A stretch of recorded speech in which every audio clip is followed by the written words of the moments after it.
جن رشتوں کے بغیر زندگی گزارنا ممکن محسوس ہوتا تھا، ان کی اموات کو بھی اللہ کی رضا تسلیم کرنے کا حوصلہ مجھے کئی دہائیوں تک میسر رہا ہے۔ عمر کے آخری حصے میں داخل ہو جانے کے بعد مگر ہمت اب جواب دے رہی ہے۔ آنکھ اور کمر کی تکلیف نے گوشہ نشینی بھی معمول بنا دی ہے۔ ایسے عالم میں کسی دوست کے جہاں فانی سے رخصت کی خبر سن کر بوکھلا جاتا ہوں۔ ہفتے کی صبح راولپنڈی کے ہر دل عزیز سیاسی کارکن سید کبیر علی واسطی صاحب کے انتقال پر ملال کی خبر نے یہ کالم لکھنے تک عملاً مفلوج بنائے رکھا۔ واسطی صاحب کو میں نے سیاسی کارکن سوچ سمجھ کر لکھا ہے۔ ایسے لوگ شہرت، عہدوں اور اقتدار کی وجہ سے میسر رونق کی تمنا کیے بغیر کسی نظریے کے ساتھ وفاداری بشرط استواری نبھاتے ہیں۔ میرا دعویٰ ہے کہ واسطی صاحب اس نوعیت کے انسانوں کی آخری نشانی تھے۔ ان کے انتقال کے بعد سیاسی کارکن کی عملی مثال لوگوں کے روبرو لانا کم از کم میرے لیے اب ممکن نہیں رہا۔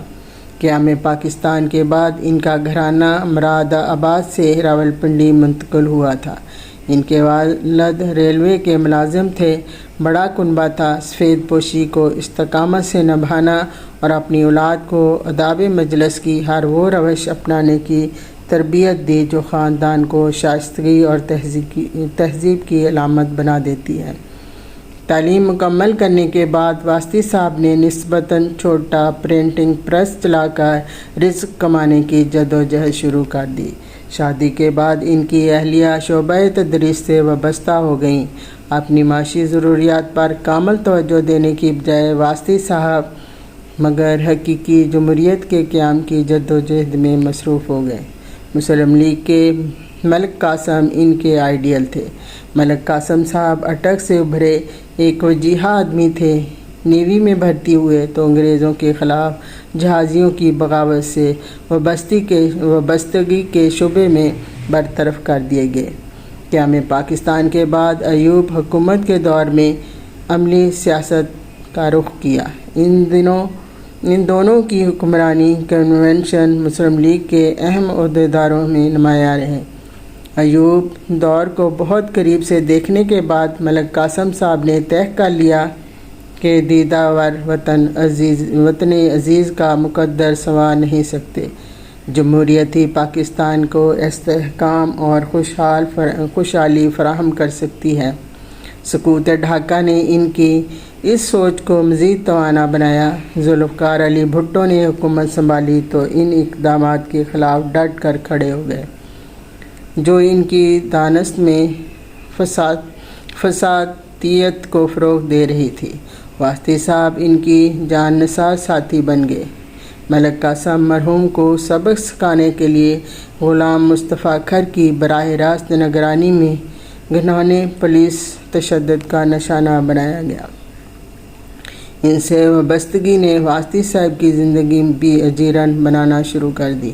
بھٹو حکومت کی شدید مزاحمت کے باوجود ملک صاحب اور واسطی صاحب پیر پگھاڑا کا ساتھ چھوڑ کر 1980 کی دہائی کا آغاز ہوتے ہی مسلم لیگ کے اس ٹکڑے میں شامل ہو گئے جس نے خواجہ خیر الدین کی قیادت میں پیپلز پارٹی میں دیگر سیاسی جماعتوں پر مشتمل تحریک بحالی جمہوریت میں یکجا ہو کر جنرل ضیاء کی مسلط کردہ آمریت کے خلاف برسوں تک پھیلی جدوجہد میں حصہ لیا۔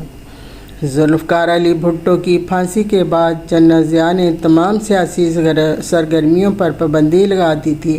صحافیوں کو ان سے دور رکھنے کی ہر ممکن کوشش ہوتی۔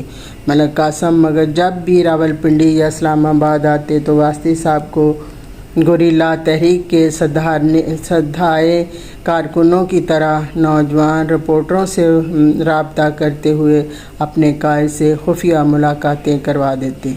3 برس کی بے روزگاری کے بعد مجھے بھی ان دنوں اسلام آباد کے انگریزی روزنامے میں ملازمت مل گئی۔ واسطی صاحب کے ساتھ انہی دنوں سے قرابت کا رشتہ گہرا سے گہرا ہونا شروع ہو گیا۔ واسطی صاحب نہایت خلوص سے عمل صحافیوں کی بے پناہ قدر کرتے تھے۔ اس امر کو ہمیشہ سراہا کہ معاشی مشکلات کے باوجود وہ کسی نہ کسی طرح امید کی لو لگائے رکھنے کی کوشش کرتے تھے۔ ان کے بڑے بھائی نے 1980 کی دہائی ختم ہوتے ہی کاروبار کی جانب بھرپور توجہ مبذول کرا دی۔ بھائیوں میں خوشحالی بانٹی۔ نچلے متوسط طبقے کی مشکلات سے آزاد ہونے کے بعد نسبتاً خوشحال ہوئے افراد عموماً اپنے برے وقت کو بھول جاتے ہیں۔ سید کبیر علی واسطی صاحب نے حیران کن حد تک اس کے برعکس رویہ اختیار کیا۔ اپنا گھر تعمیر کروانے کے بعد اسے کارکن صحافیوں کے لیے اوپن ہاؤس میں بدل دیا۔ مجھ جیسے کم مایہ صحافیوں کی معلومات میں اضافے کو یقینی بنانے کے لیے وہ تواتر کے ساتھ اپنے ہاں غیر ملکی سفراء کو اہم ترین سرکاری افسروں اور مختلف سیاسی جماعتوں کے قادور رہنماؤں کو مدعو کرتے۔ ان کے ہاں برپا ہوئی محفلوں میں تمام گفتگو آف دی ریکارڈ ہوا کرتی تھی۔ ان کی بدولت مجھ جیسے صحافیوں کو پاکستان کی سیاسی تاریخ ہی نہیں بلکہ ریاست اور حکومت کے ان تمام ہتھ کنڈوں سے بھی آگاہی نصیب ہونا شروع ہوئی جو ہمارے عوام کو حقوق و افراز کے امن شہری بنانے کی بجائے بے بس اور لاچار رعایا بنائے رکھتی تھی۔ مجھ جیسے صحافیوں کی پیشہ ورانہ بڑھوتری کے لیے پرخلوص لگن کے ساتھ بے تحاشا اسباب فراہم کرنے کے باوجود سید کبیر علی واسطی صاحب کی عاجزی اور انکساری استقامت سے برقرار رہی۔ کوئی بھی صحافی خواہ وہ اس کا قریبی دوست بھی نہ ہو، حکومت یا ریاستی انتخاب کی زد میں آتا تو پریشان ہو جاتے۔ مادرانہ شفقت بروئے کار لاتے ہوئے ان کی زندگی آسان بنانے کی ہر ممکن کوشش کرتے۔ مشکل کی گھڑی میں کسی کی مدد کرتے ہوئے وہ لوگوں کی عزت نفس مجروح بھی نہ ہونے دیتے۔ یوں گمان ہوتا کہ واسطی صاحب کی محبت اور شفقت قبول کرتے ہوئے مشکل میں گھرا صحافی گویا ان پر احسان کر رہا ہے۔ اس ضمن میں رونما ہونے ہوئے بے تحاشا واقعات کا میں عینی شاہد ہوں۔ اس کی تفصیل اخباری کالم میں اپنی بیان کرنا ممکن نہیں۔